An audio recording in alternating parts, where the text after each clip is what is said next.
Welcome to the Global Investor Podcast, a show that focuses on helping foreign investors enter the lucrative U.S. real estate market. Host Charles Carillo combines decades of real estate investing experience with a professional background in international banking to interview experts in all areas of U.S. real estate investing. Now, here's your host, Charles Carillo. Do you have money sitting in the stock market and you're worried about it? Or worse, you have money sitting at the bank, not keeping up with inflation? My name is Charles Carillo, founder and managing partner of Harborside Partners.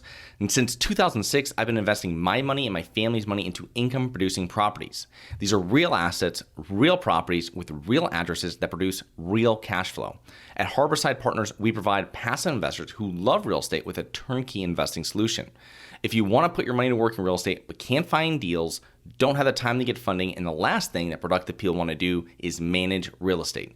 We find the deals, we fund the deals, and we manage the tenants, the termites, and the properties.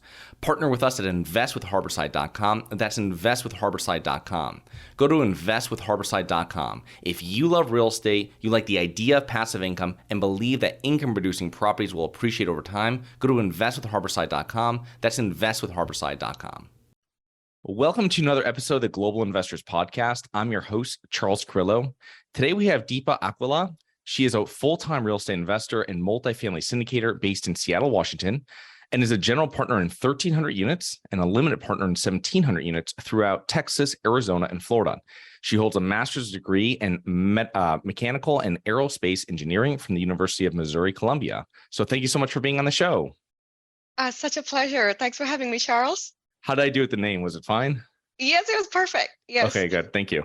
So tell us a little bit about your background, both personally and professionally, prior to getting involved in real estate investing. Yeah, sure. Yeah. So as you mentioned, I have a master's in mechanical and aerospace engineering, and my background has always been in mechanical engineering. And I'm an immigrant from India and got my master's in University of Missouri.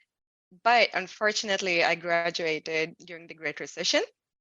And also, I did not know that Boeing, who paid for my master's, I got a free ride.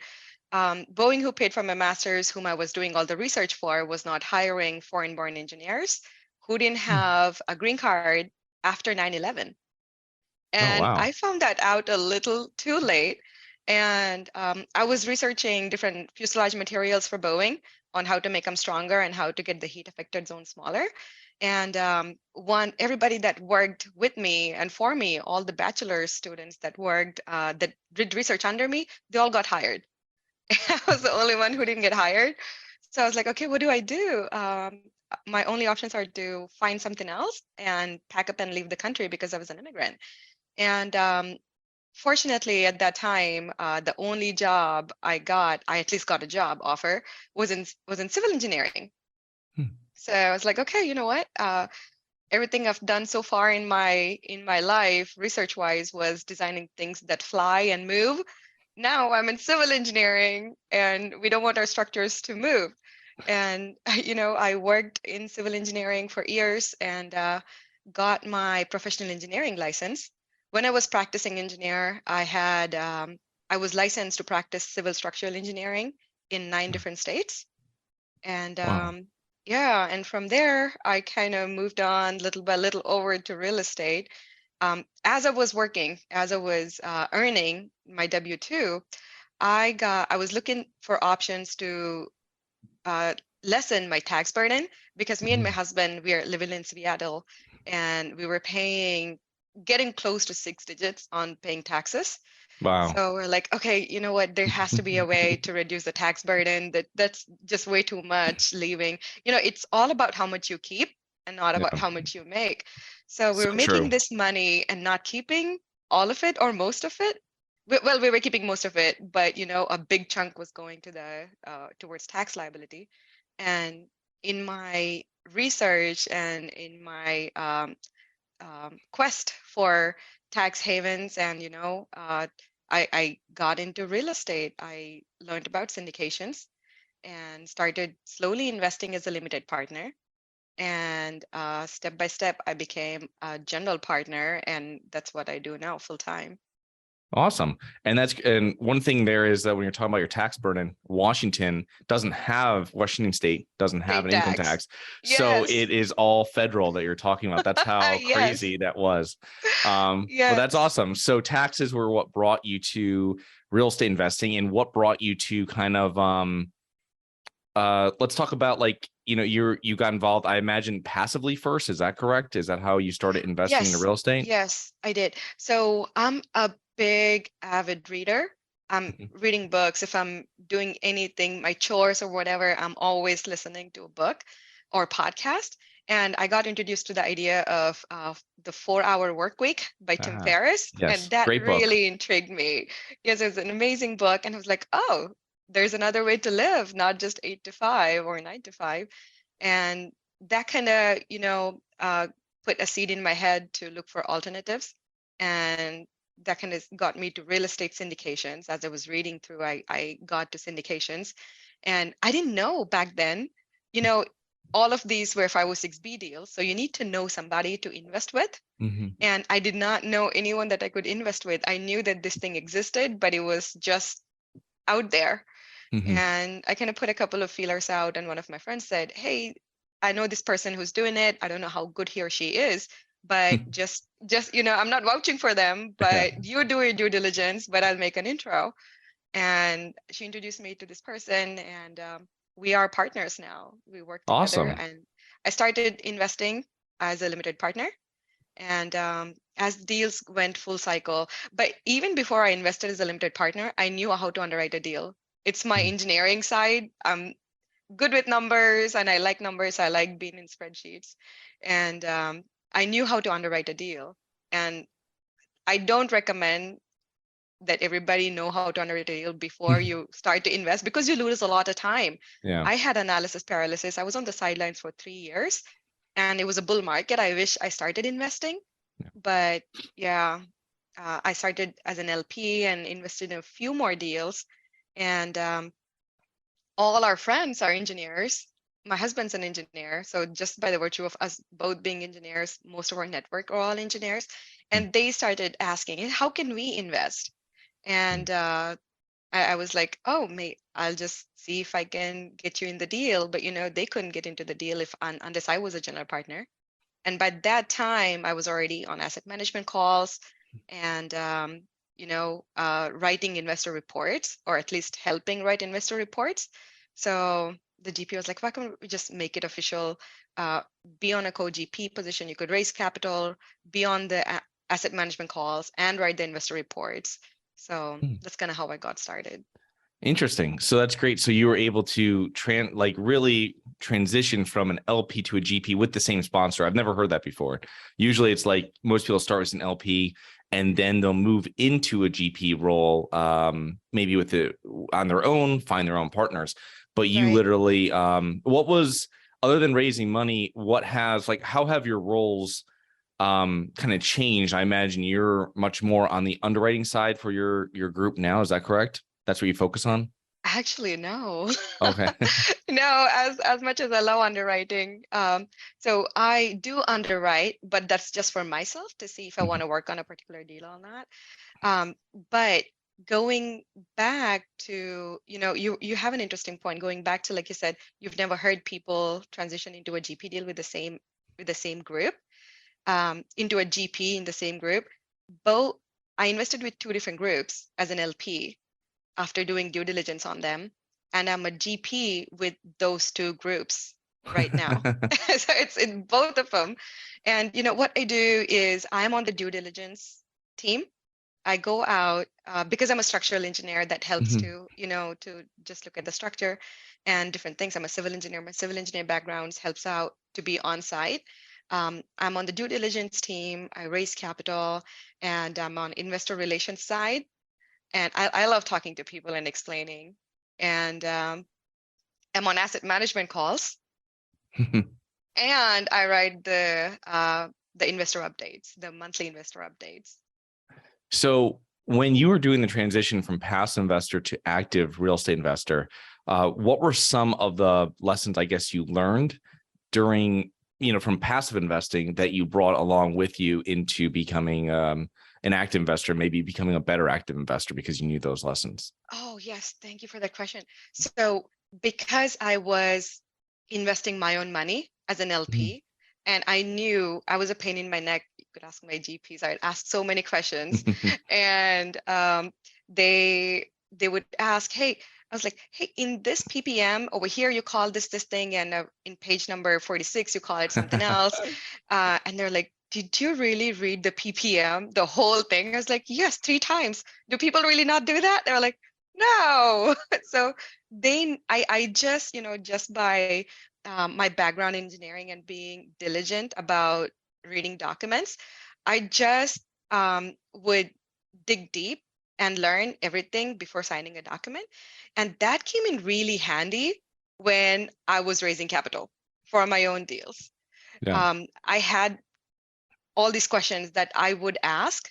And when someone asked really tough questions, because I was there and I had asked these tough questions to my general partners, I can see and understand and answer them better, being on this side of the fence now. Because you were answering a lot of questions from other engineers and you knew that you'd be Yes. right.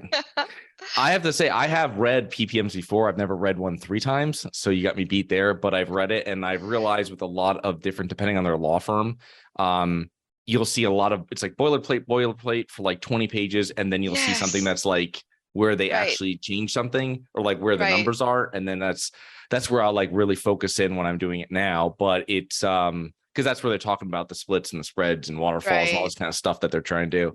But Right. 3 times, that's remarkable. That's That fantastic. was the very first time, but like you said, now I know what to look for. Yeah. I do skim through it, and if it's boilerplate, I do skip over it now. Yeah. So. Yeah, I think the attorneys, they have a boilerplate, and then there's like they just have a number of different fields that are the ones that get updated, and they make it in different fonts. So it is easier to do it. But Right. that's great. That's great. So as an engineer, you're, I imagine, a conservative underwriter when you're reviewing properties and when you're reviewing deals. And even though that's not what you focus on per se with your group, you definitely are reviewing these deals before you get involved with them or your group gets involved in. I mean, what are like specific types of deals or deal parameters that you will not touch because you feel it's too risky, or like, what does conservative underwriting mean to you per se? Yeah, conservative underwriting means such different things to different people. Yeah.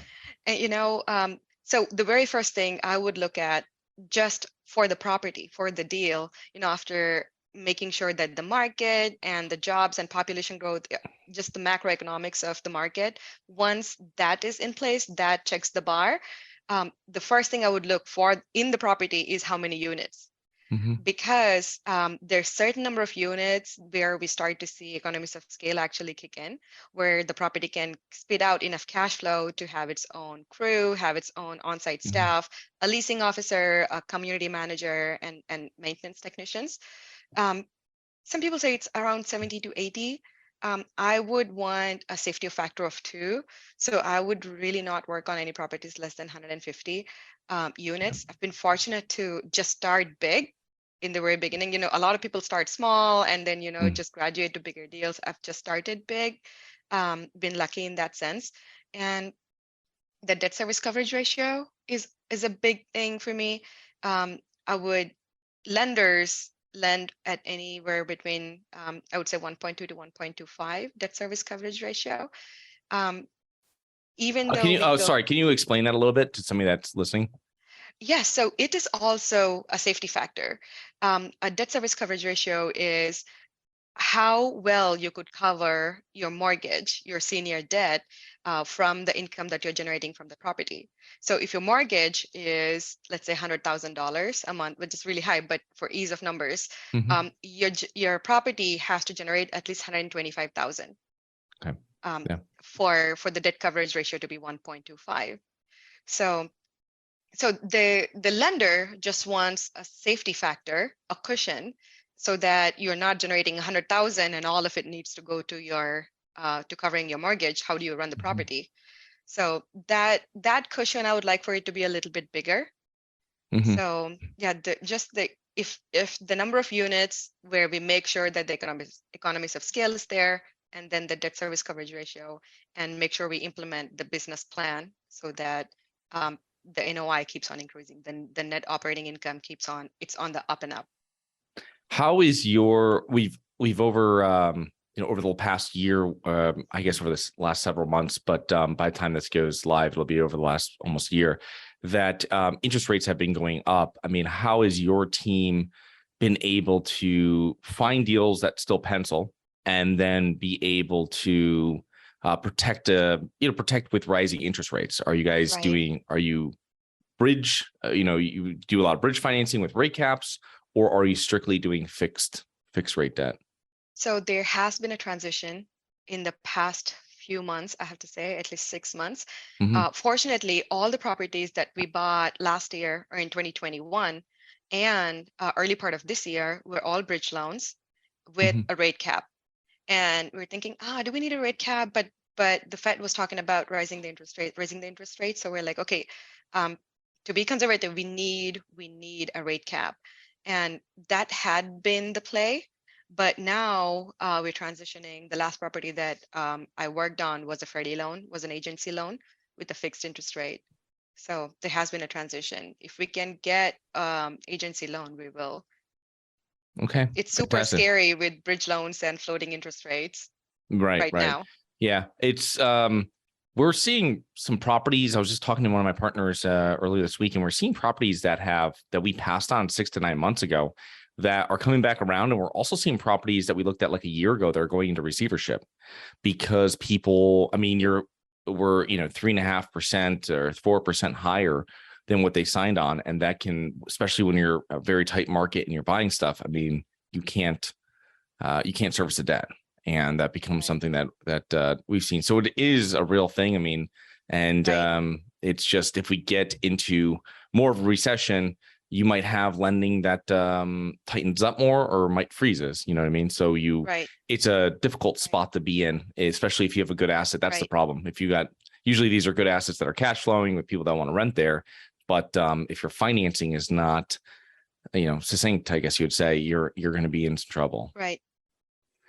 Actually, we have seen, sorry, one last thing. No. In the last few months, we have seen as the interest rates keeps going up on each of our properties, month over month, we've seen the mortgage go up $40,000 each on each property. This was before the rate cap kicked in, but still, it was painful to see that, and I'm glad to have agency loan now. Yeah. It's the agency loan if you're, if you're finding deals like that, and if you're putting down that much money initially to get it. I mean, it definitely is. It makes it a much easier sell and with your investors, and then also it's a much more consistent, less volatile type of product because you know what you're going to be paying for the next 5-10 years, depending on how long it is. I agree. So what are some common mistakes you see real estate investors make? I know we were just talking about financing, but are there other mistakes that you think real estate investors, whether they're syndicators or whether they're just active, even passive investors, that make that you see regularly done? Yes, I would say, not just real estate investors in general. As a group, our memory is kind of short. So if the market's on bull market, and we've never seen 14 years straight bull market like we've seen in the past one, and everybody's like paying more to buy those assets, and being from a group that underwrites really conservatively, we were like, oh my God, you guys, the market's good now, but think about what'll happen if there's a downturn. And on the flip side, looks like we are heading into a downturn now. Now is the time to invest. Just don't be afraid to invest. Now we'll see, some good deals coming on. People who did not underwrite conservatively, they're not able to hold those properties. They may be back on the market. And if investors out there are sitting on cash, now is the time to invest in some good deals. So over the years of being a professional and then becoming a real estate investor full time, what do you think are some of the main factors that have contributed to your success over the years? I would say my love of learning. I just love to learn, and if I am in a spot where I need to grow, like being a civil engineer, the professional engineering exam takes 8 hours, and you need to pass another 8-hour exam to even sit for that one. It took me about 3,000 hours of shutting myself in a room and practicing, because I am not a civil engineer. I didn't go to school for civil engineering. So my love for learning, and that's kind of how, that's what kind of landed me here too in real estate. If I'm interested in something, I just constantly just dive in and learn, keep improving. Love for learning and implementing it. Like, I could read all the books I want. If I don't implement, it's no good. So I try and implement it in my day-to-day life, and grit, not to give up. So right. So just to circle back on your level of learning, when you're working with other engineers, and you said it took you 3 years to get involved in passive investing, right? Or how are you seeing similar timeframes for other engineers that you've spoken to, or do you see that shortened because they know you and it's more of a personal relationship? Yes, it's definitely shortened. It takes longer, maybe close to a year, but it has definitely shortened. And in my case, I did not really know anybody personally. If you know a friend, they are more tending towards giving you their time. If you know a friend who's in the field, you could just call them up. You have that comfort to just ask them all the questions. I just did not have that person. Right. I kind of had to read books, and reading books, you have to read through a lot of information to get to the parts that you want to really learn. And there's no easy way, there's no shortcut. If you have a person, you could just ask them, hey, this is what I'm thinking, what do you think? And the answer is right there. Yeah, you're getting the Cliff Notes version of stuff that what you have to look for and what you have to avoid and what mistakes you made and how to avoid that. And then they can soak that all up, and that's really shortening their learning curve and probably their time frame for getting into a deal, because now they probably understand it a lot better than they did before. So that's great. That's an awesome service that you can provide to friends, family, coworkers, previous coworkers, and colleagues from before. That's awesome. Thank you. So tell us, how can our listeners learn more about you and your business? I'm active on LinkedIn. You could reach out to me on LinkedIn. My full name is Deepareddy Akula. And please also visit my website. It's Vinside Capital with a V. And those are the two places where you could get in contact with me. All right. Well, thank you. I will make sure to put those links into the show notes. And I want to thank you so much for coming on today, and looking forward to connecting with you here in the near future. All right. Thank you so much for having me, Charles. It was such a pleasure. Talk to you soon. Bye-bye. Bye. Hi guys, it's Charles from the Global Investors Podcast. I hope you enjoyed the show. If you're interested in getting involved with real estate but you don't know where to begin, set up a free 30-minute strategy call with me at schedulecharles.com. That's schedulecharles.com. Thank you. Thank you for listening to the Global Investor Podcast. If you like the show, be sure to subscribe on iTunes or Google Play to get new weekly episodes. For more resources and to receive our newsletter, please visit globalinvestorpodcast.com. And don't forget to join us next week for another episode. Nothing in this episode should be considered specific, personal, or professional advice. Any investment opportunities mentioned on this podcast are limited to accredited investors. Any investments will only be made with proper disclosure, subscription documentation, and are subject to all applicable laws. Please consult an appropriate tax, legal, real estate, financial, or business professional for individualized advice. Opinions of guests are their own. Information is not guaranteed. All investment strategies have the potential for profit or loss. The host is operating on behalf of Syndication Superstars, LLC exclusively.